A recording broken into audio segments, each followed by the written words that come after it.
But the most challenging part that was when I had to obviously talk to my mom and talk about, hey, mom, I'm thinking to stay here. I'm an only child. My mom is widowed, so it's been only us our whole life. So obviously that was a challenging situation to take. But mom was really supportive since day one, and she said, Benji, or Benjito, how she calls me, if that's the place where you feel that you should be, where your future could be successful, then I support you 100% to do that. And yeah, probably one of the best decisions that I made because I love it here. So we'll call you Benjito from now on. We'll talk about it. No, but was that like a hard decision to make to actually stay here? Or have you met other people who had to make that decision as well? I mean, yeah, there are hundreds, thousands of people who face the same challenge, and a lot of people think that international students come here thinking that they're going to be here forever. And no, actually, data shows that the great majority of international students actually return to their countries. Just obviously the people that you see out there or doing stuff or doing other things, obviously they decided to remain in the country. But, it's not hard to leave your friends. It's really hard to leave your friends. It's really hard to leave your culture, the people that you're surrounded by, your family.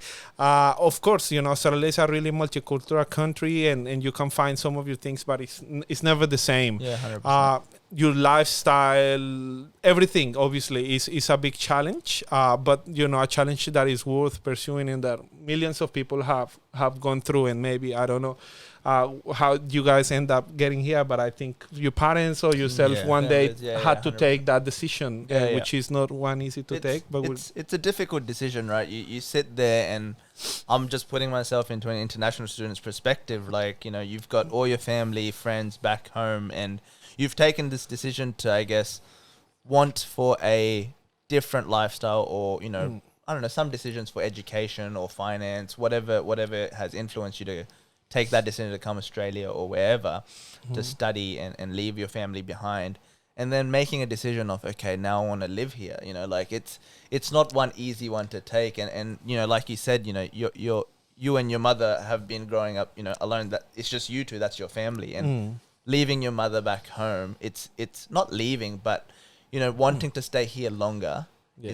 It's a decision that you probably had to think nights over. Yeah, it's like, maybe I should go back home. Maybe I can live back there. Like maybe my life is better back there. And then you have to weigh out the pros and cons. Yeah, it is a really tough one that I think about, almost every day. And it's a challenging situation. But look, life is all about sacrifices and how much you're willing to give in, and how much are you willing to struggle in order to pursue your dreams. So when I graduated back in 2019, I was fortunate to be able to bring my mom to Darwin and watch my graduation.